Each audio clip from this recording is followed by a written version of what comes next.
ምትወሱ ካላችሁ እዚህ አካባቢ ከሌላ ወደ ውስጥ አረጋዋለሁ። እሺ መጽሐፍ ቅዱስ ያዘን ሁላችንም ትንቢተ ዳንኤል ምዕራፍ 7 ሁሉም ሰው ያውጣና አብረን የጌታ ቃል እንካፈላለን። ጌታ ይናገረናል። እስቲ ጌታ ይናገረኛል ብሎ እግዚአብሔር የምናገር አምላክ ነውና ስለዚህ የጌታ ቃል ስንካፈል እግዚአብሔር ደግሞ ይናገረናል፣ ይባርከናል። በዚህ ቃል ውስጥ ክብር አለ፣ ኃይል አለ፣ ሞገስ አለ፣ ጸጋ አለ፣ ድል አለ። እስቲ ኢየሱስ ያድናል በሉ። ድገሙ በሉ እስቲ። እስቲ እግዚአብሔር ቃል አለ በሉ እስቲ። አዎ ይሄ ቃል ሁሉ ጊዜ የሰራ የሚሰራ ዛሬም በእኛ ዘመን ደግሞ የሚሰራ የጌታ ቃል ነው። መጽሐፍ ቅዱስ ሁሉም ሳይወጣ እንዲያወጣ ነው የምጠብቀው። ሁሉም ሳይወጣና አብረን የተወሰኑ ቁጥሮችን አንብበን ቶሎ ብለን እንድናነበው 7 ላይ ከቁጥር 8 ጀምረው 7-8 ትንቢተ ዳንኤል ምዕራፍ 7-8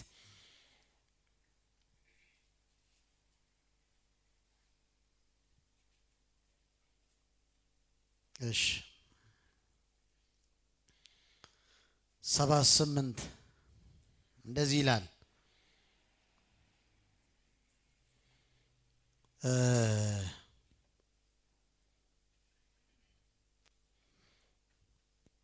እሺ 9 እናድርገው። ወደ 9 ሸገር በሉና እኔ ግን ከ8 አነበዋለሁ። ቀንዶችንም ተመለከቱ፣ እነሆ በመካከላቸው ሌላ ትንሽ ቀንድ ወጣ።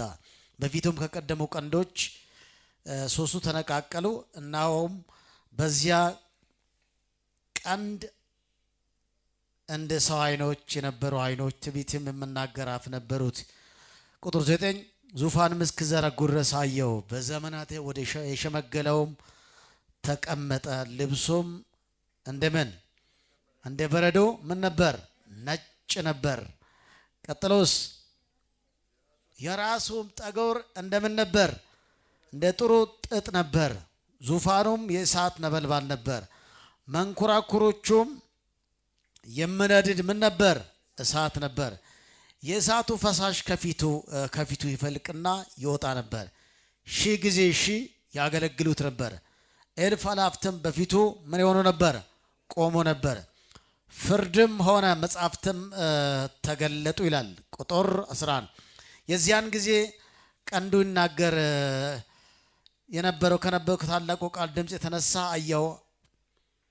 አውሬነቱም እስኪገደል አካሏም እስኪጠፋ ድረስ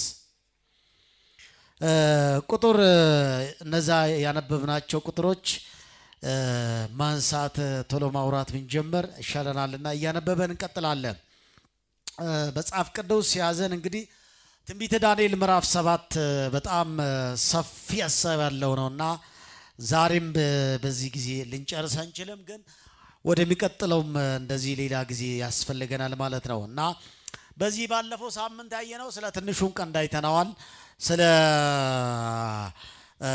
አውሬዎቹ ስለ አራዊቱም ስለ 4 አራዊቶች አይተነዋል። ባለፈው ሳምንት ያየነው እነሱ ነበር። ስለ ትንሿ ቀንድ ሁሉ አይተነዋል። አሁን ከቀንዶቹ በኋላ ዳንኤል የሚያየው በምድር ላይ ያሉትን ነገስታት ጭካኔያቸውን፣ ክፋታቸውን፣ የሚያደርጉትን የሚሰሩትን ስራቸውን በሙሉ ካየ በኋላ ግን አንድ የተለየ ነገር ያያል። ያ ምንድነው የሚያየው ካላችሁ ቁጥር 8 ላይ ወደ ዘመናት ወደ ሸመገለው ይላል። ኢየሱስ ያድናል። ምንድነው ብለው ለዘላለም የሸመገለው ይላል። ቁጥር 7 ቁጥር 8 9 10 ባለው ምንድነው ብለው ዙፋኖች እስኪዘረጉ ድረስ አየው። በዘመናት የሸመገለውም ተቀመጠ። ልብሱም እንደ በረዶ ምን ነበር? ነጭ ነበር ይላል። ጌታ ይባላል። አሁን እዚህ ጋር በምድር ላይ ያያቸው ራእዮች በሙሉ በምድር ላይ ስለነበሩ ነገስታቶች እንግዲህ ስለ አንበሳ አይቶታል። አንበሳ ባለፈው እንደተነጋገር ነው የባቢሎን መንግስት አየ። ከዛ ሲቀጥል ድብ አየ። ስለ ድብ ስናገር ደግሞ የሜዶና የፋሪስ መንግስት እንደሆነ አየን። ሲቀጥል ደግሞ ነብር አየ። አራት ክንፎች ያላትን ነብር አየ። ያም ደግሞ የግሪክ መንግስት እንደሆነ አየን። ከዛ ቀጥሎ ደግሞ ሌላ አውሬ እንዳየ ተመልክተነዋል። የሮም መንግስት እንደሆነ ስለ ትንሹ ቀን ደግሞ አይተነዋል። ዛሬ ሳምንት በመጨረሻ ዘመን ደግሞ ስለምነሳው ሐሳዊ መሲህ ስለ ሐሰተኛ ክርስቶስ ሁላ አንስተነዋልና ዛሬ ከነዚህ በኋላ ግን አንድ ነገር አየው ይላል። ወዴት ነው የሚሄደው? ወደ ተለየው ወደ እግዚአብሔር ዙፋን ያመራዋል ራእዩ። ጌታ የተባረከ ይሆን። በጣም የሚገርመው ከነዚህ አውሬዎቹ ከነዚህ ጨካኝ ነገስታት መንግስታት በኋላ የሚያየው አንድ ነገር ያየዋል። ያም ምንድነው? በዘመናት የሸመገለው ተቀመጠ ይላል። ምንድነው ይሄ በዘመናት የሸመገለው? እንግዲህ ይሄ ማለት ያረጃ የጃጃ ማለቱ እያለ አይደለም ዳንኤል እያለ ያለው ቁጥር 8 በዘመናት የሸመገለው ማለት ያረጃ የጃጃ ሳይሆን የጥንቱ የጠዋቱ የእግዚአብሔርን የአብን ዘላለማዊነት ያሳያል። አሜን። የኔና የናንተ አምላክ ከጥንት ጀምሮ እስከ ዛሬ ድረስ ለዘላለም በዙፋኑ ላይ ያለው ያላረጀውን ኢየሱስን ያሳያል። አሜን። እግዚአብሔር አብን ነው። አሜን። እግዚአብሔር ለዘላለም እድሜ ጠገብ ከእስከ የሌለው ለዘመናት በዙፋኑ ላይ የተቀመጠው እነዚህ ነገስታት ዘመናት አለፈ ሲያያቸው እነዚህ የባቢሎን መንግስት አንበሳው ያየነው ወደ 87 ዓመታት ኃይሉ እንኳን ቢያስተዳድሩም ዓለምን አለፉ። ከዛ ሲቀጥል ደግሞ የሜዶ ፐርሺያ መንግስት ደግሞ ለ208 እና 9 ዓመታት የዓለምን ያስተዳደሩ ነበሩ። እነሱም አለፉ። ግን የማያልፍ አንድ ንጉሥ ያየዋል። በዘመናት የሸመገለው አሜን። የጥንቶ የጠዋቶ የዘላለሙን አሜን። የኔና የናንተ አምላክ የዘላለም ጌታችን ነው። ሃሌሉያ። እንግዲህ በዘመናት የሸመገለ ሲባል ያረጃ የጃጃ ሳይሆን የጥንቶ የጠዋቶ የእግዚአብሔርን ምን ያሳያል? ዘላለማዊነትን ያሳያል። እግዚአብሔር ዘላለማዊ ነው። አሜን አትልም? ይሄ ለግል ከምንነገረው ምን በላይ ነው? አሜን ነው ወይ? እግዚአብሔር ምን አይነት ዘላለማዊ አምላክ ነው። የሰው መንግስት ግዛዊ ነው። የሱ ዙፋን ግን ምን ነው? ዘላለማዊ ነው። ሃሌሉያ። ምንም ቢቆዩ ለአጭር ጊዜ ነው። እሱ ግን ዛሬም ጥንቱም ለካ አየ። ዳንኤል በእነዚህ በተወሰኑ ነገስታት ዘመን ነበር። ቢያንስ 3 ነገስታት ዘመን አይቶታልና ባያቸው ሁሉ እነዚህ ክፉ ጨካኞች የነበሩ አለፉ። የማያልፈውን ግን አየ። ኢየሱስ ያድናል። አሜን። እስቲ አየ በሉ ባካችሁ። ሃሌሉያ። በዘመናት የሸመገለው ያገላለጽ የእግዚአብሔርን ዘላለማዊነት የሚያስረዳ ሐሳብ ነው። አሜን። በምዕራፉ የተጠቀሰው የሰው መንግስት አንዱ በሌላው እየተተካ የምነሳና የሚወድቅ የሚሾምና የሚሻር ሲሆን የእግዚአብሔር መንግስት ግን ዘላለማዊ መሆኑን ይመለከተዋል። አሜን። እስቲ እግዚአብሔር መንግስት ዘላለማዊ ነው በሉ። እግዚአብሔር ለዘላለም ይኖራል። አሜን።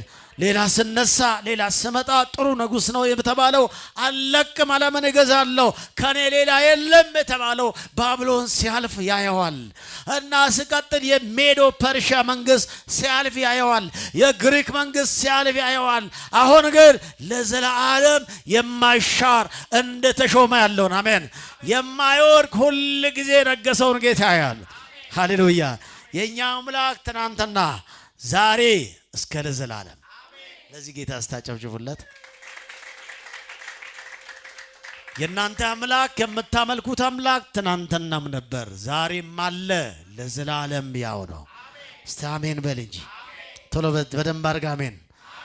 ረገጥ አድርግ አሜን። ጮክ ብላ አሜን። ኢየሱስ ያድናል። እግዚአብሔር ምንድነው?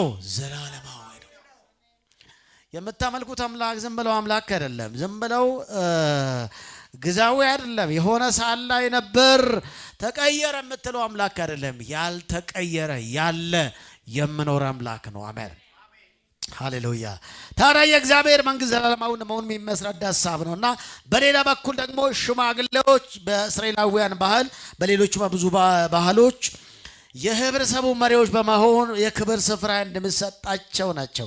የቤተ ክርስቲያን መሪዎች እንደዚሁ አሁን እንደዚህ ስትመለከቱ ይሄ አምላክ እንግዲህ የክብር እንትን አይደለም፣ ይሄ ዘላለማዊነትን የሚያሳይ ነው። ቀጥሎ ምን ይላል ቁጥሮቹ? የራሱ ጠጉር እንደ ጥሩ ጥጥ ነበር ይላል።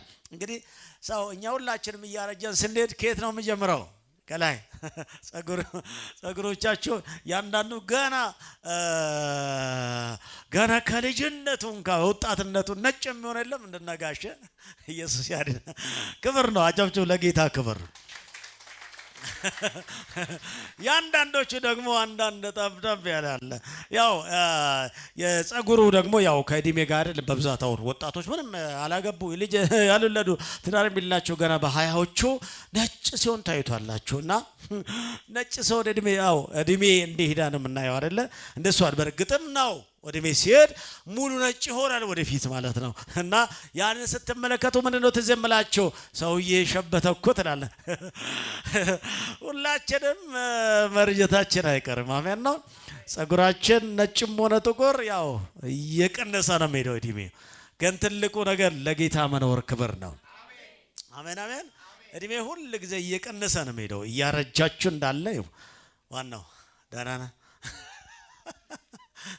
ያንዳንዱ ገባ ብሎ ያልቃል። ያንዳንዱ ነጭ ይላል፣ ያንዳንዱ እንዳለ። ስለዚህ ይሄ ወደ እግዚአብሔር ጸጉር ጋር ስንመጣ ልክ ከዚህ ጋር እንዳታያይዙ ነው። እሺ ምንድነው የሚያሳየው? ሐሳቡን ንጽህናን ቅድስናን የሚገልጽ ሳይሆን በዘመናት የሸመገለው የሚለውን ሐሳብ የሚያስረዳና የእግዚአብሔር ዘላለማዊነት የሚገልጽ ሐሳብ ነው። አሜን። ጥበቡን አሜን፣ ግርማ ሞገሱን አሜን፣ ኃይሉን አሜን፣ የማያልቀውን ዕውቀቱን የሚገልጽ ነው። ሃሌሉያ። እግዚአብሔር አንድም ቀን ሸብቶ አያውቅም፣ አንድም ቀን አርጅቶ አያውቅም። ያው ነው እሱ አሜን። ስለ እርጅና አያውቅም፣ እድሜ አይወስነውም። ሁል ጊዜ ለዘላለም የሚኖር ጌታችን ነው። አሜን። ስለዚህ ለዚህ ጌታ ክብር ቢሰጠው ቅር ይላችኋል? እግዚአብሔር ዘላለማዊ ነው ስንል ጅማሬም ሆነ ፍጻሜ የሌለው ማለታችን ነው። አሜን። እግዚአብሔር ምን የለውም? ጅማሬ የለውም። ቀጥሎስ ፍጻሜም የለውም። የኛ ምን አለ? ጅማሬ አለ። ቀጥሎስ ፍጻሜ አለ።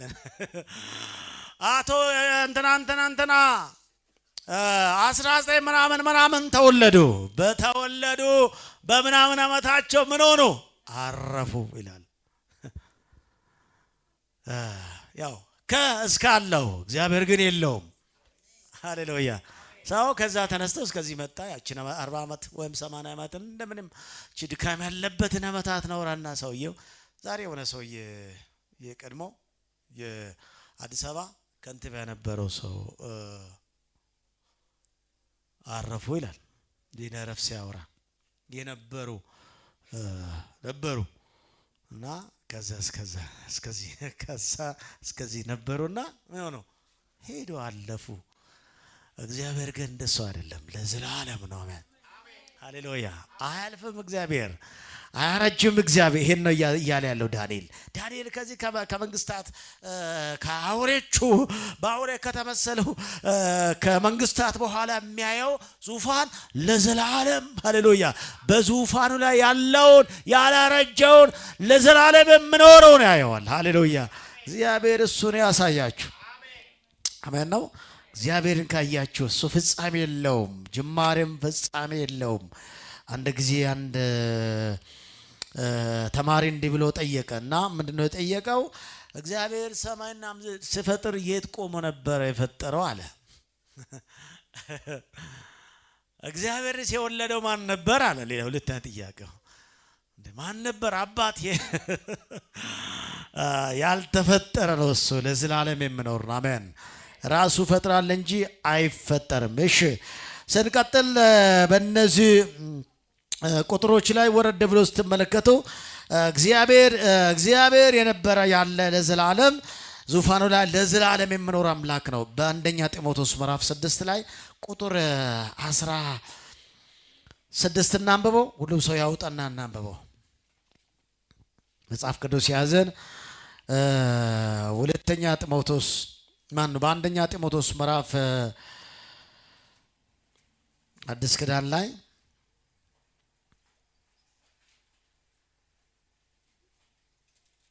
ሁለተኛ ጢሞቴዎስ ምዕራፍ አውጣ እንድናነበው ይሁን አውጡ።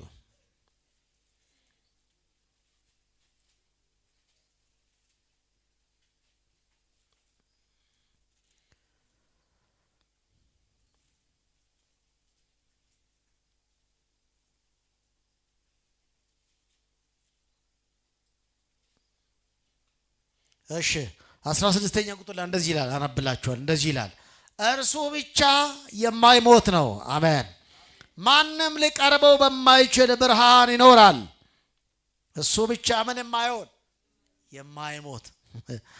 በዚህ ምድር ላይ ሁሉም ይሞታል፣ ሁሉም ይለቃል፣ ቦታውን ይለቃል። እሱ ብቻ ምን የማይሆን፣ እስቲ የማይሞት በሉ። አምላክ አይሞትም፣ ኢየሱስ ያድናል። ማንም ሊቀርበው በማይችል በምን ውስጥ? በብርሃን ውስጥ ይኖራል። እግዚአብሔር ሃሌሉያ። እግዚአብሔር አለበትም ብርሃን ማንም አይቀርበውም። አንድ ስንኳ አላየውም፣ ሊያየውም አይችለውም። ለክብርና የዘላለም ኃይል ይሆን አሜን። ለእርሱ ክብርና የዘላለም ኃይል ይሆን አሜን። ሃሌሉያ። ደስ የሚል እርሱ ብቻ ምን አይለው የማይሞት ነው። ማንም ሊቀርበው በማይችል የት ይኖራል? እስቲ በብርሃን ይኖራል በለው።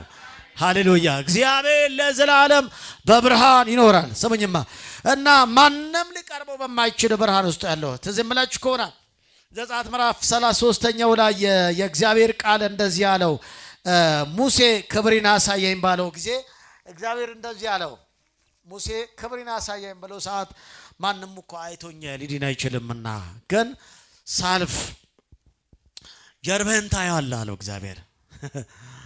እኔ አልፋለሁ፣ በሚያልፍበት ግን ጀርባህን ታየዋለህ። ማንም ግን አይቶኝ ምን ሊሆን አይችልም? ሊድን አይችልም አለው። ምን ማለት ነው? እግዚአብሔር ጀርባ አለው ወይ? እንደኛ እግዚአብሔር ጀርባ የለውም። ምናልባት እኔ እያለፍኩ ላንተ የሚበቃኝ ኃይል ክብር ታየዋለህ ነው። ለአገልግሎት የሚበቃውን ትንሽ ብልጭታ ማንም እግዚአብሔር ሊያይ አይችልማ። ማንም ሊቀርበው በማይችል የት ይኖራል? እስቲ ብርሃን ውስጥ ይኖራል ብለው ድምጻችሁ ይቀዘቅዛል። እስቲ አምላክ ብርሃን ውስጥ ይኖራል ብለው። አዎ ለዘላለም በብርሃን አለ ብለው። እስቲ ሃሌሉያ። እሱ በብርሃን አለው እግዚአብሔር። ማንም ሊቀርበው አይችልም። እሱ የሚባላ እሳት ነው እግዚአብሔር። ስለዚህ ጠላት በፊቱ ሊቆም አይችልም። ኃይል አለው። ማንም ሊቀርበው በማይችል የማይሞት የዘላለም ንጉሥ ነው። እስቲ እግዚአብሔር ዘላለም በል እስቲ። ሃሌሉያ። ነበረ አትባልም እግዚአብሔር ዘላለም አዲስ ሰላም አሜን ነው። ነበር አይባልም። እግዚአብሔር ለዘላለም ያለው ጌታችን ነው። እሱን ያመነ ለዘላለም ደግሞ ይኖራል።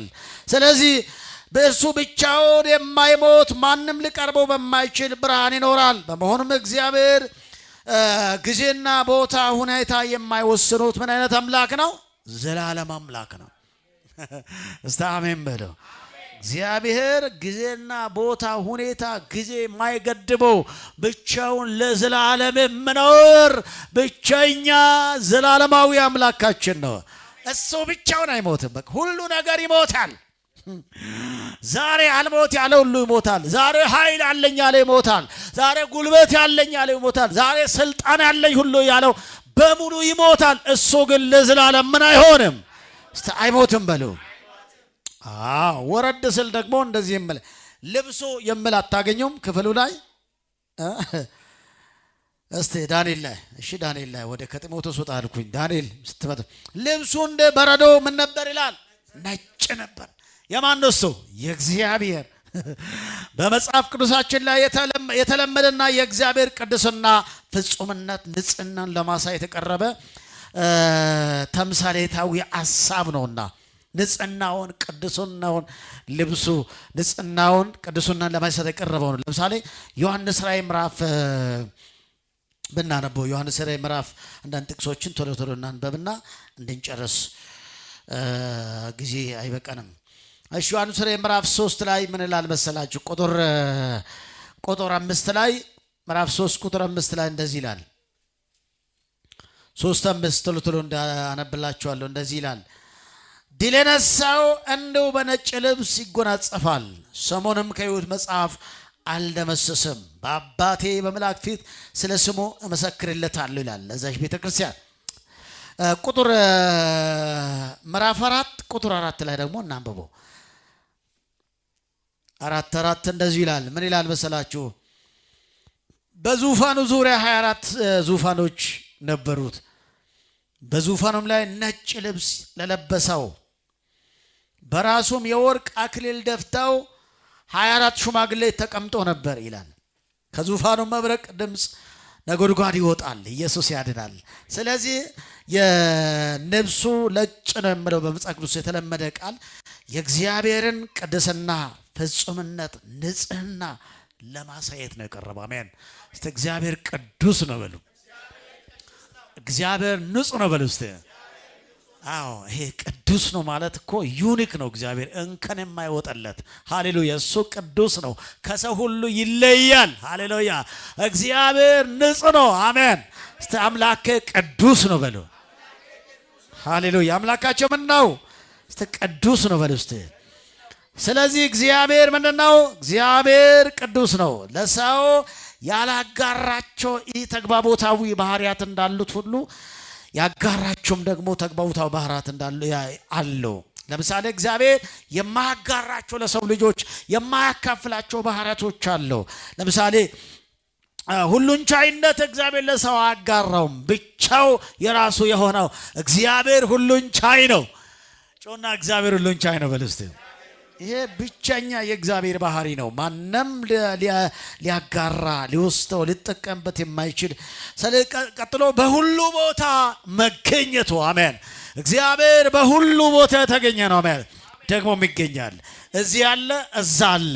እናንተ ግን እዚህ ናችሁ፣ እዛ አይደላችሁም። እግዚአብሔር ግን እዚህ አለ፣ እዛም አለ። ቤታችሁም ሰፈራችሁም ላይ አለ። እግዚአብሔር በሁሉ ቦታ ይኖራል። አሜን። ይሄ የእግዚአብሔር ባህሪያት ናቸው። ቀጥለው በዘላለማዊነት ነው። ሁሉን አዋቂነት የማይለወጥ ባህሪያቶች ናቸው። ያው ለሰው ሊያጋሯቸው የማይችሉ ባህሪያቶች የእግዚአብሔር ብቻ ይሆኑማል። በሌላ በኩል ደግሞ ፍቅሩን፣ ቅድስናውን፣ ጽድቁን ደግሞ እነዚህ ባህሪያቶች ለእኛ አጋርቶናል እግዚአብሔር። አሜን። ለሰው ያካፈላቸው ቅድስናው። ለዚህ ነው መጽሐፍ ቅዱስ እኮ እኔ ቅዱስ ነኝና እናንተም ቅዱሳን ነው የሚለን። እግዚአብሔር ከባህሪው ያካፈለ ምን ነው? ቅድስና፣ ፍቅር። እስቲ እግዚአብሔር ፍቅር ነው በሉ። እግዚአብሔር ቅዱስ ነው በሉ እስቲ። ስለዚህ እግዚአብሔር ብቻው ቅዱስ ነው። ያ ለብሶ ነጭ ነው፣ ቅድስናውን የእሱ ማንነት የሚያሳይ ነው። እግዚአብሔር ግን የራሱ ባህሪ ያለው፣ ከዛ ባህሪ ደግሞ ለሰው ልጆች ቅድስናውን፣ ፍቅሩን፣ መልካምነቱን፣ ቸርነቱን አካፍሎናል። አሜን። ስለዚህ ሁል ጊዜ ቅዱስ የሆነ ጌታ አምላካችን ቅዱስ ነው። እስቲ አምላክ ቅዱስ ነው በሉ። እግዚአብሔር በማንነቱና በድርጊቱ ሁሉ ፍጹም ቅዱስና እንከን የማይገኝበት ከኃጢአት የተለየ አምላክ ነው። አሜን። እግዚአብሔር ምንድን ነው? በማንነቱ በድርጊቱ በሁሉ ቅዱስና እንከን የማይወጣበት እናው ከኃጢአት ሁሉ ምን የሆነ የተለየ። ስለዚህ ነው ይህን ባህሪውን እንድንካፈል እግዚአብሔር እኔ አምላካችሁ ቅዱስ ነኝና ቅዱሳን ሁኑ አለ። ቅድስናውን ደግሞ አካፈለን። አሜን አሜን። የልጁ ባህሪ ያለን እግዚአብሔር በልጁ በኩል ያካፈለን ባህሪ ያለን እሱ ምንድነው? ቅድስናውን ነው። አሜን ሃሌሉያ። እግዚአብሔር ቅዱስ ነው፣ ልጆቹም ቅዱሳን ናቸው። ለዚህ ነው እኔ ቅዱስ ነኝና እናንተም ቅዱሳን ሁኑ በማለት የተናገረ ዘሌዋውያን ምዕራፍ 18:2 ላይ ይህን ቅድስና በብሉይ ኪዳን ለእርሱ የተለየ የእስራኤል የተሰጠ ሲሆን በአዲስ ኪዳን ደግሞ በክርስቶስ በኩል ያንን ቅድስና ተካፈለን ማለት ነው። እስቲ እግዚአብሔር ቅዱስ ነው በሉ። ስለዚህ ከቅድስና አካፍሎኛል በሉ። እስቲ ከባህሪው ነው የለበስነው። ለዚህ ነው እኔ ቅዱስ ስለሆንኩኝ እናንተ ምን ነው ቅዱሳን። የእግዚአብሔር ባህሪ የተላበሰ ሰው ሁል ጊዜ በቅድስና ይኖራል። አሜን። የመለኮቱ ባህሪ ተካፋይ ሆናችኋል። የተካፈልነው ቅድስና፣ ፍቅር። አሜን አሜን አሜን። መልካምነት፣ ደግነት። ሃሌሉያ። ስለዚህ ዳንኤል በዚህኛው የምለን የእግዚአብሔርን ቅድስና ነው የሚያሳየው። ቀጥለው ያሉ ሐሳቦችን ዳንኤል የተገለጠለት ራእይ የእግዚአብሔር ዙፋን እንደ ሰው ዙፋን ከእንጨት ከወርቅ ወይም ከሌላ ማዕድናት የተሰራ ሳይሆን ዙፋኑ የእሳት ነበልባል ነበር ይላል ክፍሉ። እኔ በጽሁፍ ስላዘጋጀው እናንተ እያነበባችሁ አይልም። ምዕራፍ 7 እያነበባችሁ ነው። እንዳትሄዱ ብቻ። ድካምም አለበት፣ የሥራ ድካም አለ። ተወሰነው ነገሮች እናነሳለን። የግድ ማንሳት ስላለብን ከዛ ጸልያለሁ። አስተምሬት በትምህርት ብቻ አላቆይም። ከዛ ደግሞ ጸልያለሁ። የጌታን ጸጋ ደግሞ እንካፈላለን። አሜን ነው። ባህሪውን ደግሞ እንካፈላለን። ደግሞም ተካፍለነዋልና ምዕራፍ 7 ላይ እስቲ በዚህ ባነበብነው ክፍል ላይ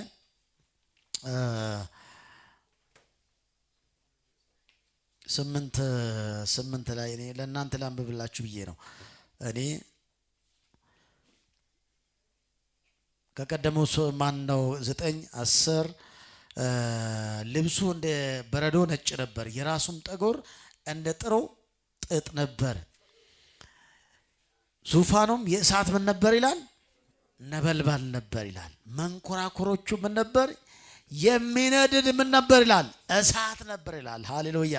የእግዚአብሔር ዙፋን ምን አይነት ነው? ዙፋኑ የእሳት ምን ነው? ነበልባል ነው። የእግዚአብሔር ክብር ፍርድን የሚያሳይ ነው። ምን ያሳያል? የእግዚአብሔር ክብሩን ፍርዱን ያሳያል። መንኮራኩሮቹ በእሳት በሚነድ እሳት መመሰላቸው እግዚአብሔር በሁሉ ላይ የሚገኝና ስፍራ የማይወስን አምላክ መሆኑን የሚያመለክት ነው። አሜን። እንግዲህ መንኮራኩሮቹ እንደዚህ የሚሽከረከር ነው። የእግዚአብሔር ዙፋን በሚነድ እሳት መመሰላቸው እግዚአብሔር በሁሉ ቦታ የሚገኝና ስፍራ የማይወስነው አምላክ መሆኑን የሚያመለክት ነው። ይህ አይነት አገላለጥ በሕዝቅኤል መጽሐፍ ላይ በተደጋጋሚ ተገልጾ ይገኛል። እርሱ ጊዜና ቦታ አይገድበውም። አሜን። በአንድ ጊዜ በሁሉ ስፍራ ይገኛል። ሁሉን ያያል፣ ሁሉን ይሰማል። አሜን አሜን አሜን። በአንዴ በሁሉ ይገኛል፣ በሁሉ ቦታ በአንድ ጊዜ ጸሎታችንን ይሰማል እግዚአብሔር። ሃሌሉያ። እግዚአብሔር በሁሉ ቦታ ይገኛል፣ ጊዜ አይወስነውም። በአንድ ጊዜ በሁሉ ቦታ በስፍራ ይገኛል፣ ሁሉን ያያል፣ ይሰማል። ማንም ሰው ከእርሱ ሸሽቶ መደበቅና ማምለጥ አይችልም። አሜን። ከእግዚአብሔር ዓይን የሚደበቅ የሚያመልጥ ሰው ማንም የለም። ሸሽቶ ያመለጠ የለም። እግዚአብሔር በሁሉ ቦታ። ለምሳሌ መዝሙር 139 7 እስከ 12 ብታነቡ ምን ይላል መሰላችሁ? ከፊቴ ወዴት ሄዳለሁ? ከመንፈሴ ወዴት ሄዳለሁ? ወደ ሰማይ ቢወጣ አንተ የት አለ? እዛው አለ። ወደ ሩቅ አገር ብሄድ እዛው አለ። ወደ ሲኦል ቢወርድስ አንተው እዛ አለ። ወዴት ሄዳለሁ? አንተ በሁሉ ቦታ አለ ይላል። እስቲ እግዚአብሔር አለ ብሉት። እግዚአብሔር የትኛው ቦታ? በሁሉ ቦታ እግዚአብሔር ምን አለ? አለ። እስቲ እግዚአብሔር አለ በለው። ጎን ያለ ሰው ያንተ አምላክ በሁሉ ቦታ አለ በለው። ጸሎትን ይሰማል በለው። ጩኸትን ይሰማል በለው። እሱ አይለወጥም። ኤርምያስ ምዕራፍ 23 ላይ ምን ይላል? ሰው በስውር ቢሸሽገን ያላየው ምን ይላል? ሰማይና ምድርንስ የሞላው እኔ አይደለሁም? ምን? ሃሌሉያ። እግዚአብሔር በሁሉ ቦታ ያለ አምላካችን ነው የሚሰማን። ሃሌሉያ። በየትኛውም ቦታ ሆነን ስንጸልይ ጸሎታችን የሚሰማ በአንድ ጊዜ በሁሉ ቦታ ስለሚገኝ ቅዱሳን መላእክት ቢሆኑ የወደቁ ምርኩሳን መናፍስት ወሰን አላቸው። በአንድ ጊዜ በሁሉ ቦታ አይገኙም። የእኛ አምላክን በሁሉ ቦታ ይገኛል። አሜን። ቀጥለው እንደዚህ የሚል ቃል እናነባለን። የእሳት ፈሳሽ ከፍህ ምን ይሆን ነበር ይላል?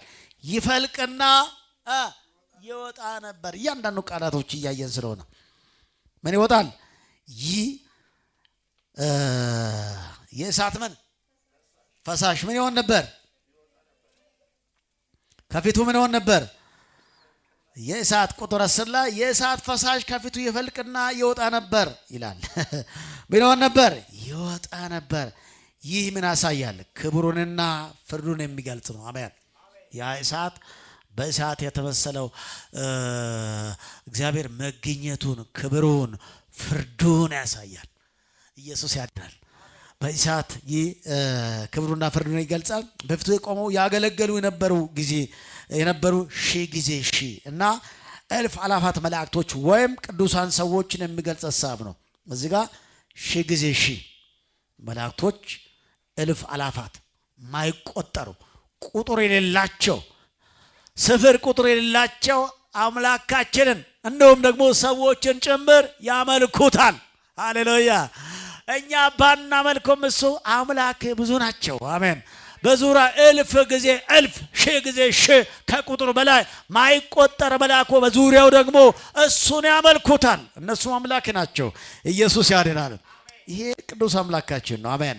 ይሄ ማናሳያን አብን ነው የሚያሳየው። በአብ ፊት እልፍ አላፋት መላእክቶች ሺህ ጊዜ ሺህ ሰዎች ብዙ ሰዎችንም መላእክትንም ይጨምራል። ስለዚህ የእነሱን የሚገልጽ ናቸው። በዘመናት የሸመገለ ዙፋኑ ላይ ሆነው ብዙ አላፋት የሚቆጠሩ ቅዱሳን በፊቱ ቆመው ያገለግሉት ነበር ይላል። ሃሌሉያ። በሺዎቹ በእልፍ አላፋት መላእክቶቹ የሚገለገል የሚመለክ የሰራው ጌታ እግዚአብሔር የተባረከ ይሁን። እስቲ ለጌታ ጨብጭቡለት። ልብ በሉ እግዚአብሔርን። እግዚአብሔር በብዙ ሰራዊት የታጀበ አምላክ ነው። አሁን አንዳንድ ጊዜ የኛ ኩርፊያ አለ አይደል? የሰው ኩርፊያ አንዳንድ ልክ ስናኮርፍ አምልኮ እናቆማለን፣ ዝማሬ እናቆማለን። እኛ ካላመለክን እኛ ካላገለገልን ማያገለግል ሰው ያለው አይመስለንም። እኛ ለጥቅማችን ነው የምናመልከው። አሜን። እሱ ግን በእልፍ አላፋት መላእክት ታጅቦ ይመለካል። አሜን አሜን አሜን። ሰው አለው፣ ሰራዊት ያለው ጌታ ነው። እኛም ደግሞ ትናንሾች ከጌታ ጋር ሞገስ ልናገኝ ከእሱ ጋር ህብረት ልንፈጥር እናመልከዋለን። ባናመልክም እሱ የተመለከ ነው፣ ክብር ይገባዋል። ስለዚህ ጌታ ጨብጨቡለት። አምላካችን እሱ ለዘላለም የነገሰ ጌታችን ነው። ስለዚህ የሚያመለክት ነው። በትንቢተ ኢሳይያስ 11 ላይ አይኑ እንደምታይ አይፈርድም፣ ጆሮም እንደምትሰማ አይበይንም ተብሎ ተጽፏል። እግዚአብሔር በሰው ልጆች ላይ የሚፈርደው ፍርድ ትክክለኛ በማስረጃ የተደገፈ መሆኑ ያሳያል። እዚህ መጽሐፍ ትምላለ 7:10 ላይ እስቲ ወረድ ብሎ ፍር ማን ነው ቆሞ ነበር ካለ በኋላ ፍርድም ሆነ ምንም ተገለጠ፣ መጽሐፍ ተገለጠ ይላል። አድማሱ በኪስ ስንት ብር አለ?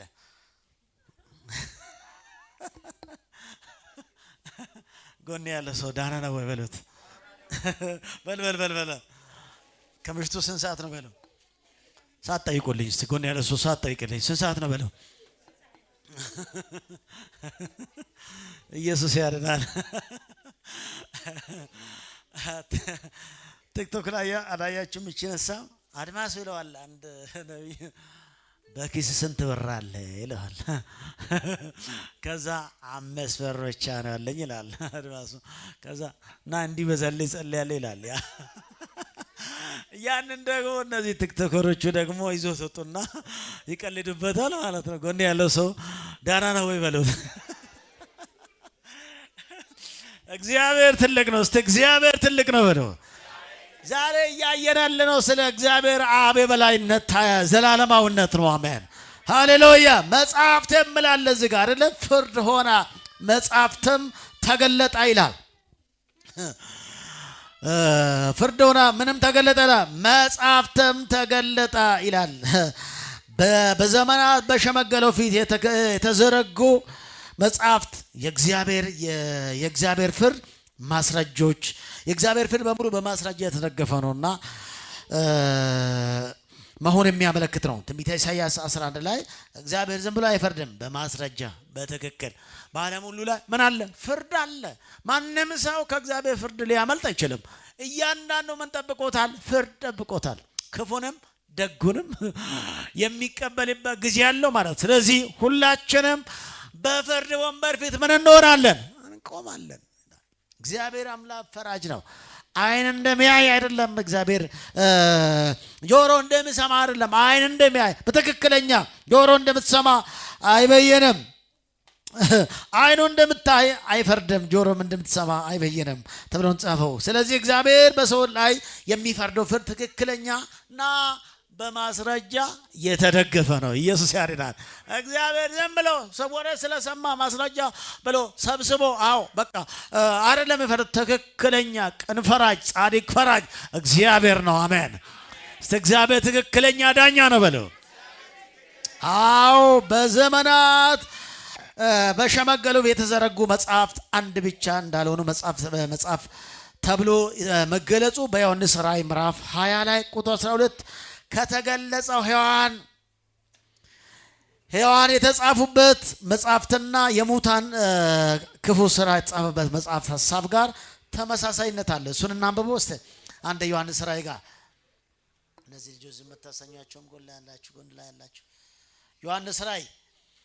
ዮሐንስ ራእይ ምዕራፍ 12 ላይ ሁሉ ሰው ያውጣና ትንሽ እናንብበው። ትንሽ ጎበዝ እንደ ጎበዝ ተማሪ እንደ እግዚአብሔር ቃል አጥኚ ሰው ዮሐንስ ራእይ ስንት አልኳቸው? እስቲ እናንብበው። ምን ይላል? የሐሳብ ከዚህ ጋር ስለሚያያዝ ምን ይላል? 20 አላልኩም እኮ 20 ያለው ዋናው ነው። 20:12 ነው ያልኩት። ሚስ አንደርስታንዲንግ ነው። ችግር የለም። 20:12ስ የለውም።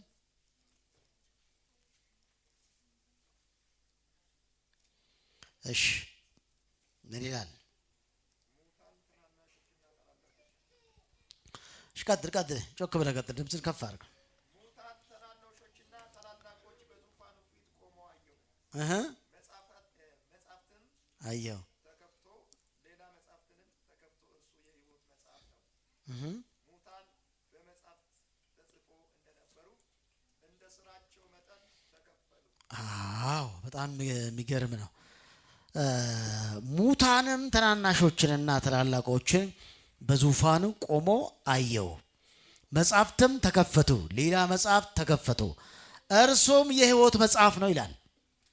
ቀጥለው በሕይወት መጽሐፍ ተጽፎ እንደነበረ እንደ ስራቸው መጠን ተከፈሉ ይላል። ስለዚህ አሁን ቅድማ ያየነው መጽሐፍ በዘመናት በሸመገለው ፊት የተዘረጉ መጽሐፍ አንድ ብቻ እንዳልሆነ ደግሞ ያው አይተነዋልና ራእይ 12 20:12 ላይ ከተገለጸው ሔዋን መጽሐፍ ጋር ተመሳሳይነት አለው። እንግዲህ በዚህ መጽሐፍ ላይ ስማቸው ያልተጻፈ እንደማይድን ይናገራል። ስለዚህ ምን ይለዋል? መጽሐፍ ተከፈተ፣ ሌላ መጽሐፍ ተከፈቱ፣ እርሱም የሕይወት መጽሐፍ ነው። ሙታንም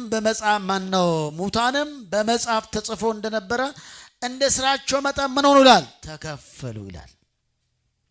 እንደ ፍርዳች ስፈረድ በሕይወት መጽሐፍ ላይ ስማቸው የተጻፈላቸው ሰዎች ይድናሉ።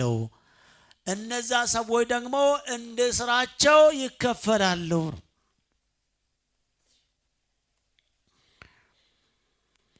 በዚህ በሕይወት መጽሐፍ ስማቸው ተጽፎ ያልተገኘ ማንም በእሳት ባህር ተጣለ። የሰው ልጅ ክፉ ስራቸው ሁሉ በእነዚህ መጽሐፍ ተጽፎ እንደሚገኙና አንድ ቀን ግን መጽሐፍ ተከፍተው ለእያንዳንዱ እንደ ስራ የሚፈረድበት የእግዚአብሔር ቃል ይነግረናል። ቀን አለው ለሁሉም። እያንዳንዱ በመጽሐፉ ምን እየሆነ ነው? እየተጻፈ ነው፣ ይመዘገባል። ክፉ አድራጊም መጽሐፉ ላይ ይጻፋል፣ መልካም ሰሪም ይጻፋል። እያንዳንዱ ይጻፍና መጽሐፉ ይገለጣል። ሲገለጥ እያንዳንዱ የሰራው ምን ያደርጋል? ያገኛል። ስለዚህ ነው በዚህ ምድር ላይ ስንኖር መልካም በመስራት ከጌታ ጋር በመኖር ጥሩ እንድንሰራ እግዚአብሔር ይፈልጋል። ክፉ የሰራውም እንደዚህ መጽሐፍ ተከፍቶ ስታይ የእያንዳንዱ ስራ ምን ሆናል? ይመዘገባል። የተመዘገበበትን ያገኘዋል። ኢየሱስ ያድናል። ስለዚህ በዚህ በሕይወት መጽሐፍ የተጻፈላችሁ ስማችሁ የተጻፈላችሁ ሰዎች ይድናሉ።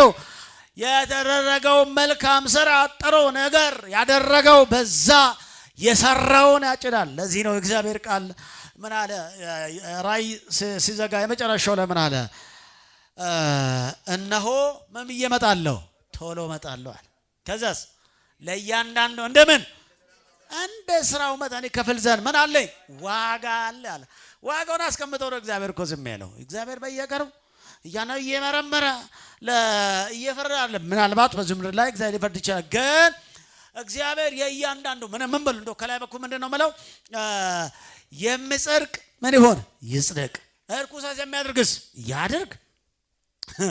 ጽድቅን የሚያደርግስ ይጽደቅ። መልካም የሚሰራ ይስራ።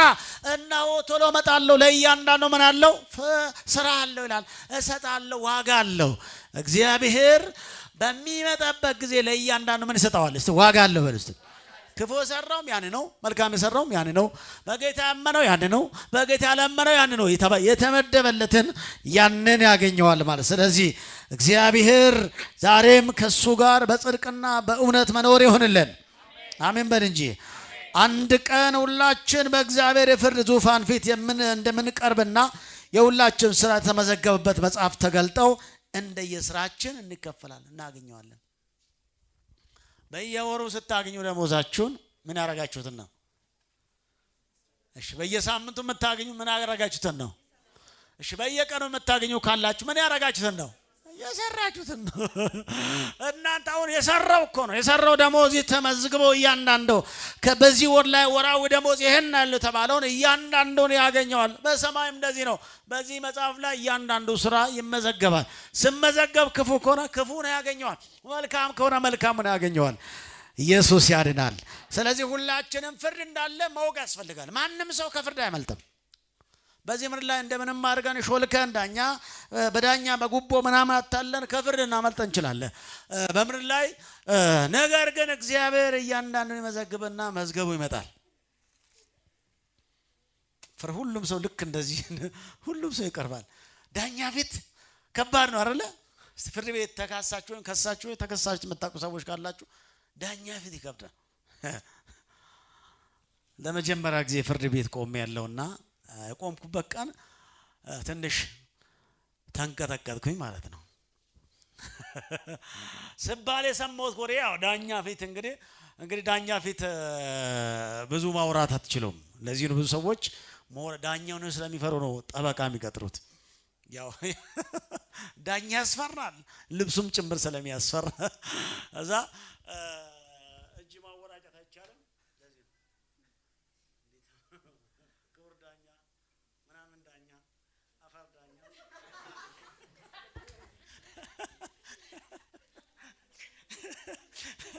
ስለዚህ ስሜት ስትቀርቡ የምትናገሩ ይጠፋል። ስለዚህ የሚሻለው ምንድነው? ጠበቃ ይሻላል። በእግዚአብሔር መንግስት ጠበቃ የለውም፣ ራሱ ጠበቃ ነው የሚቀርበው። ኢየሱስ ይባረክ። ስትቀርብ ፍርድ እንዳለ አውቀን ነው መኖር አለብን። ይሄ ነው እኮ ማንም ክርስቲያን እንደፈለገ እያነ ዞሮ ሲል ይመዘገባል። ሲመዘገብ መዝገቡ ይመጣለታል። ፍርድ ቤትም እኮ የሰማዩም ያለ እኮ ነው። የሰማዩም እኮ ነው። በምድር ላይ እኮ እንደዚህ አይነት እኮ ያው በምድር ላይ ያለው ፊት የለበት ነው። እንደምታውቀው ትንሽ ነው ፊት የተዛባ ነው። በምድር ላይ በርግጥ ፍርድ ያለው ቢሆንም ግን እንደ እግዚአብሔር አይደለም። እግዚአብሔር ጆሮ እንደሚሰማ እንደሚያይ አይደለም የሚበይን የሚፈርደው። ግን እሱ እንግዲህ መዝገብ ላይ መቼም እንደምታውቁት ክስ ሲቀርብ መዝገብ ላይ ይመዘገባል። ምንድነው ያስከዳል አያስከድም ይጻፍና ከዛ መጥሪያ ይላክለታል። ያም ደግሞ የክስ ቻርጅ ይዞ መጣል። ሁለቱም መከራከር ይጀምራሉ። ሁለቱም ከሳሽና ተከሳሽ ሲመጡ ምን እንደሚቀርቡ መዝገቡ ይመጣል። መዝገብ ተከፍቶ ነው የሚያየው። ቀጠሮ እንደዚህ ያደርጋል። በሰማዩ ዳኛ ፊት ስንቀር ምን አለ? ፍርድ አለ። ያስፈራላ። ከፍርድ ሰላም እንዴት እያላችሁ ይሆናል እንዴ? ዛሬ ደግሞ ትንቢት ቃል እናገራለን ብለን መተን እንደዚህ ፍርድ እያለን ነው። በሰማይ ያለው ፍርድ ማንም አይሽረው ማለት አይዟችሁ፣ እግዚአብሔር ከእናንተ ጋር አለ። ያው ከጌታ ጋር ያለው መቼም ቅዱሳን ከፍርድ ፊት ከክፉ ለማምለጥ በእግዚአብሔር ፊት በመልካም በጌታ በቅድስና በእውነት በጽድቅ ይኖራል እንጂ ለፍርድ የሚዳርግ ስራ ደግሞ አይሰራም። በዚህ ምድር ላይ እንግዲህ ብዙም ጊዜ ወንጀል ላይ አይገኝም ቅዱሳን። ለምን? አብዛኛውን ጊዜ ወንጀል ላይ አይገኝም። ለምን? ያቋላ። እሺ ሰላም ናችሁ? ልጨርስ ነው። እሺ አንድ ቀን ሁላችንም በእግዚአብሔር የፍርድ ዙፋን ፊት ምን እንሆናለን? እንቀርባለን፣ እንቆማለን። ዳኛው አታ ባል አሁን ዛሬ ሾልከን ነው አይደል? ምን ነው በዚህ ምድር ለንደራ ሹልክልክ ብለን በቃ ሰማምረን መሳሰለን ነው የምንኖረው። ያኔ ወዳጅ የለም። ምስት ለብቻው ባል ለብቻው ይቆማል። ባለቤቴ ከነ ባለቤቴ ጋር ከልጆቼ ጋር መጣ የለም። ብቻ ለነፍስ እንጠየቅበታለን ማለት ነው። እንደምንቀርብና የሁላችን ስራ የተመዘገበበት መጽሐፍ ተገልጠው እንደ ስራችን እንደሚከፈለን ደግሞ መዘንጋት አይገባንም። ጌታችን መድኃኒታችን ኢየሱስ ክርስቶስ በእርሱ ባመኑት ሰዎች ላይ የዘላለም ፍርድ ይሰጣል። እኛ ደግሞ ክርስቲያኖች በክርስቶስ ፊት የሰራነውን ስራ ደግሞ ተመዝነው እንደ ስራችን ፍርድ እንቀበላለን። ማንም ግን በዚህ መሰረት ላይ በወርቅ ቢሆን በብር ቢሆን በከበረው ድንጋይ ቢሆን በእንጨት ቢሆን ወይም በአገዳ ቢያንጽ እያንዳንዱ ስራ ይገለጣል። እያንዳንዱ የሰራት ያደረጋት በሙሉ ይቀርባል ማለት ነው አምላካችን ፊት። እያንዳንዱ ስራ እንደመሆኑ እሳቱ ይፈትነዋል። ማንም በእርሱ ላይ ያነጸው ስራ ቢጸናለት ደመወዙን ይቀበለዋል። ማንም ስራ የተቃጠለበት ቢሆን ይጎደበታል። በእርሱ ራሱ ግን ይድናል። እርሱ ግን በእሳት እንደሚያድን ይሆናል ማለት ነው። እንደሚድን ይሆናል።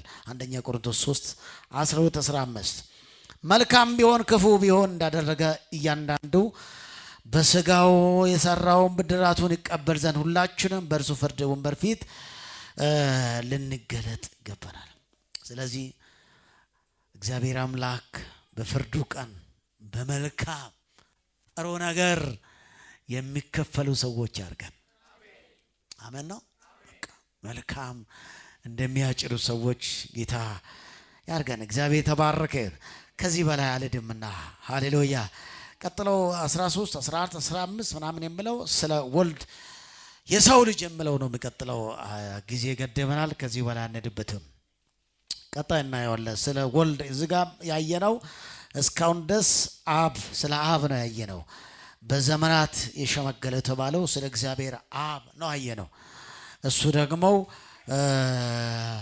ለዘላለም የሚኖር አምላክ መሆኑን አይተነዋል። በዚህ ደግሞ እግዚአብሔር ይባርከን።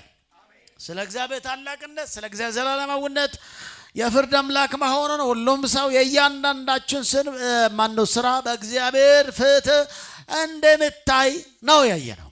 ስለዚህ በዚህ ደግሞ አምላካችን ጻድቅ ፈራጅ የሆነው ጌታ አለ። ሃሌሉያ። ስለዚህ ጌታ ክብር ስጡ።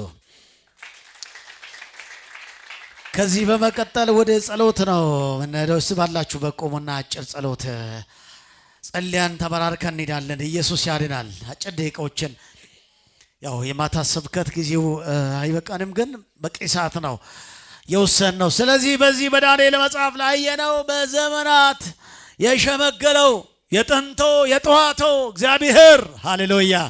ሰው ራሱ እኮ የጥንቶ ነው የጠዋቱ ሊል ይችላል አንዳንድ ጉዳዮች፣ ግን እግዚአብሔር የጥንቶ የጠዋቱ አምላካችን የተባረከ ይሁን። እስቲ ጌታ ሆይ ተባረክ በል እስቲ። ሃሌሉያ። አጭር ጸሎት እንጸልይ። ሃሌሉያ። ከመውጣታችን በፊት አጭር ጸሎት 5 ደቂቃ ብንጸልይ። ሃሌሉያ። አምላክ ትልቅ ነው። እግዚአብሔር እሱ አለ። እስቲ እግዚአብሔር አለ በሉ። እግዚአብሔር ለዘላለም አለ በሉ እስቲ። እግዚአብሔር በዙፋኑ ላይ አለ በሉ እስቲ። ዋው! በዘመናት የሸመገለው የጥንቱ የጠዋቱ ዘላለማዊ አምላካችን እግዚአብሔር በሰማይ አለ። ብዙዎች አልፈዋል። ብዙዎች ዙፋናቸው ተገልብጠዋል። እነሆ ታሪክ ሆኖ ቀርቷል። ግን ለዘላለም ባለ ታሪኩ እግዚአብሔር አለ። እስቲ እግዚአብሔር አለ በል እስቲ። አንተን የሚያስቸግር ምንድን ነው? እግዚአብሔር አለ እኮ። ጮና እግዚአብሔር አለ በል። ነቢዩ ዕንባቆም በጭቅጭቅና በንትርክ ከእግዚአብሔር ጋር ሲከራከር ቆየ። ምዕራፍ 2 ላይ ምዕራፍ 2 መጨረሻው ላይ ግን እንደዚህ አለ፣ እግዚአብሔር ግን በተቀደሰው ዙፋኑ አለ አለ። ሃሌሉያ! እግዚአብሔር ዘላለም ሃሌሉያ! እግዚአብሔር አለ በሉ። እዚህ ቀኝ እጃችሁን ከፍ አድርጉና ጌታ ሆይ በሉ። አመሰግናለሁ ስለተናገርከኝ ተመስገን። ያንተ ዘላለማዊነት ዛሬም ለዘላለም ያው ነውና ስለዚህ አንተን አምኜአለሁ። አታውራም? የጠፋ ልብ ነው። አታውራም? አታውራም? ቶቶ አታውራም ወይ? እግዚአብሔር የዘላለም አምላክ ነው። እግዚአብሔር የምድር ዳርቻ ፈጣሪ ነው። እግዚአብሔር አይደክምም። እስቲ የኔ አምላክ አይደክምም በለኝ። ሮዳዳዳዳጋሳ ያንተ አምላክ አይደክምም። መጽሐፍ እንደዚህ ይላል። ትንቢተ ኢሳይያስ ምዕራፍ 40 ከ27 ጀምሮ ያዕቆብ ሆይ እስራኤልም ሆይ መንገዴ ከአምላኬ ያልፋለች ለምን ትላለህ? ለምን ትናገራለህ? አላወቅህምን? አልሰማህምን? እግዚአብሔር የዘላለም አምላክ የምድር ዳርቻ ፈጣሪ እሱ አይደክምም፣ እሱ አይታከትም፣ ማስተዋሉ አይመረመርም። ለደካማው ኃይልን ይሰጣል፣ ጉልበት ለሌለው ብርታትን ይጨምራል። በኢየሱስ ስም የብርታት መንፈስ ያገኘ ጩና ምን በል እንጂ የኃይል መንፈስ ያገኘ ያንተ አምላክ አይደክምም። ሃሌሉያ! እንደ በረታ ነው ያለው እሱ። ዋው! ሃሌሉያ! ስም ለዘላለም የተባረከ ይሁን። በጌታ በኢየሱስ ስም ያደከማችሁን መተው፣ ያስፈራራችሁን መተው፣ ግራ ያጋባችሁን መተው፣ የዚህ ወር መንፈስ መተው፣ ጤናችሁ ላይ ወጣው መተው፣ ቤታችሁ ላይ የተነሳው መተው፣ ሰላማችሁ ላይ የቆመውን መተው፣ በእናንተ ላይ የተላከው መተው፣ ክፉ መልእክተኛን መተው። ጩና መተው በሉ እንጂ ሎዶኮ ሶፖራ ያደከመን መተው፣ ያስፈራራን መተው፣ ግራ ያጋባን መተው፣ ቤትን ያዘውን መተው፣ ኑሮን ያዘውን መተው፣ ነገርን ያዘውን መተው። ያበረታል እግዚአብሔር፣ ያቆማል እግዚአብሔር። እግዚአብሔር የዘላለም አምላክ ነው። የምድር ዳርቻ ምንድን ነው? ፈጣሪ ነው። እሱ አይደክመም። እስቲ የኔ አምላክ አይደክመም በሉ። እጃችሁ ልባችሁ ላርግና አምላክ አይደክመም በሉ። እስቲ አምላክሽ አይደክመም፣ አምላክ አይደክመም፣ አምላካችሁ አይደክመም። በደከምሽበት ጉዳይ ኃይል ይሰጣል። በአቃተሽ ነገር ክብር ይሰጣል። እግዚአብሔር አልደከመም። ያዛለሽ ጉዳይ እሱ ወደቀ። ጩና እግዚአብሔር አይደክመም በለው። ኃይል ያላቸው ብላቴኖች፣ ጉልበት ያላቸው፣ አቅም ያላቸው ወጣቶች ይደክማሉ፣ ይዝላሉ፣ ይወድቃሉ። ያንተ አምላክ ግን አይደክመም። ያደከመ ወደቀ፣ ያስፈራረ ወደቀ፣ በብርቱ በአምላክ ፊት ወደቀ። ጩና ወደቀ በል እንጂ በአምላክ ኃይል ወደቀ በል እንጂ በጌታዬ ኃይል ወደቀ በል። ሎራ ባዳጎሴ ፖራ እስ ወደቀ በለ። የምድር ዳርቻ ፈጣሪ ነው እሱ። እሱ አይደክምም፣ እሱ አይታከትም፣ ማስተዋሉ አይመረመርም። ለደከመው ላንተ፣ ለደከምሹ ላንቺ ኃይል ይሰጣል። ጌታ እንዲህ ይለኛል እዚህ ውስጥ በብዙ ነገራቸው፣ በቤታቸው ጉዳይ፣ በልጆች ጉዳይ፣ በራሳቸው ጉዳይ፣ በጤና ጉዳይ የደከሙ ሰዎች አሉ አለ። ጌታ ግን እንደዚህ አለ፣ አበረታቸዋለሁ፣ ኃይል ይሰጣቸዋለሁ፣ አቅም ይሰጣቸዋለሁ። ሃሌሉያ! እግዚአብሔርን በመተማመን የምጠባበቁ ኃይላቸውን ያድሳሉ፣ እንደ ንስር ይወጣሉ፣ ይበረታሉ። ያደከመው ይወድቃል። ሃሌሉያ! እግዚአብሔር ያበረታሻል። እስቲ ቤቴ ይበረታል በሉ።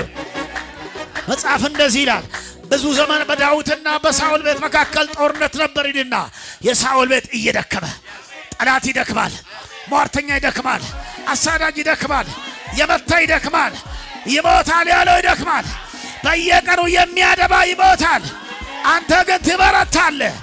ቤት ይበረታል፣ ኑሮ ይበረታል፣ ነገር ይበረታል፣ ዘመን ይበረታል። እስቲ እኔ እበረታለሁ በላ። አዳካራ ባዳጎ ሳፖራ እስቲ እኔ እበረታለሁ በለው። ኃይልን በምሰጠኝ በኢየሱስ በለው። ሁሉን ይችላለሁ። ከሁኔታ በላይ ከጨለማ በላይ እሄዳለሁ። ከከበበኝ በላይ እረማመዳለሁ። ኃይልን በምሰጠኝ በኢየሱስ እኔ እበልጣለሁ። አራዳኮ ሰፎያ እስቲ እበልጣለሁ በለ። ጩና እበልጣለሁ በል እንጂ ኃይልን በሚሰጥ በክርስቶስ እንደ ንስር ወደ ላይ ከሁኔታ በላይ ከጨለማ በላይ ከሰይጣን በላይ ከዚህ አየር በላይ ከከበበ በላይ ትሄዳለህ። አራዳዳዳ ጋሳፖራ በደጎሰ ሃሌሉያ። ያደከማችሁ ወደቀ፣ ያስፈራራሽ ወደቀ፣ ወገብ ያዘ ወደቀ፣ ቤት ያዘ ወደቀ፣ ሰላምሽን ያዘ ወደቀ፣ ኑሮሽን ያዘ ወደቀ። እንዲህ ይሆናል በበርታት። እስቲ እኔ እበረታለሁ በል። እንደ ንስር ወደ ላይ ወደ ላይ ወደ ላይ እንደ ንስር ወደ ላይ ወደ ላይ ወደ ላይ ወደ ላይ ወደ ላይ ወደ ላይ ወደ ላይ ወደ ላይ ወደ ላይ ወራሳ የሚታየው ሌላ ነው፣ የሚሰማው ሌላ። የሚታየው ሌላ ነው፣ የሚሰማው ሌላ። እኔ ግን ቃሉ ሲያመን አግኝቻለሁ መላ በላ እንደ ንስር ወደ ላይ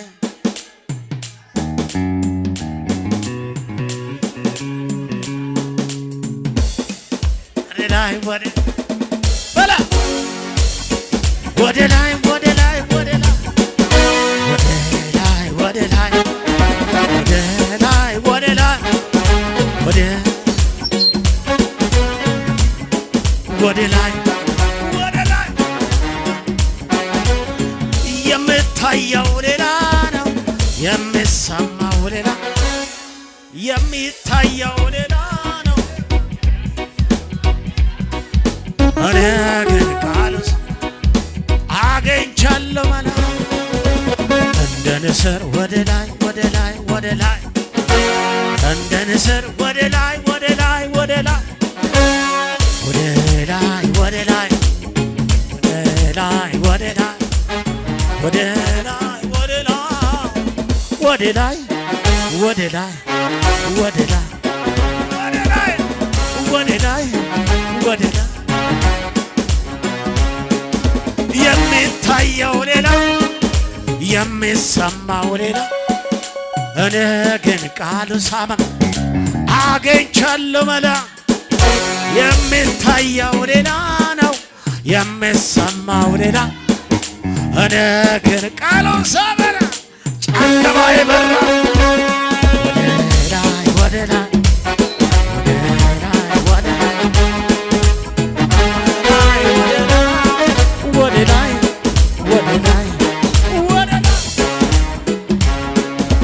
ችላ አላልኩትም የዋልከውን ውለታ ላይ ሞቶ በኔ ቦታ ሞቶ ትዝ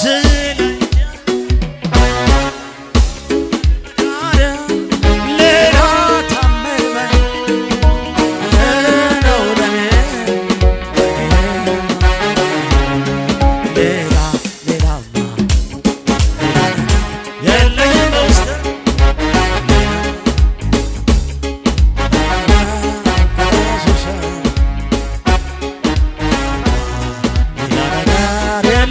ውስጥ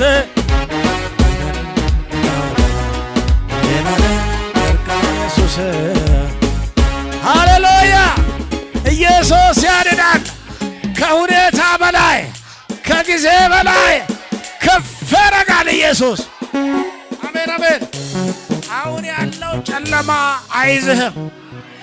በጌታ በኢየሱስ ከፍ አድርጉጃችሁን አንድ ደቂቃ ሊባርካችሁ። በጌታ በኢየሱስ ክርስቶስ ስም መንፈስ ቅዱስ እንደምለይ ከሁኔታ በላይ ከነገሮች በላይ ከፈረሹ በላይ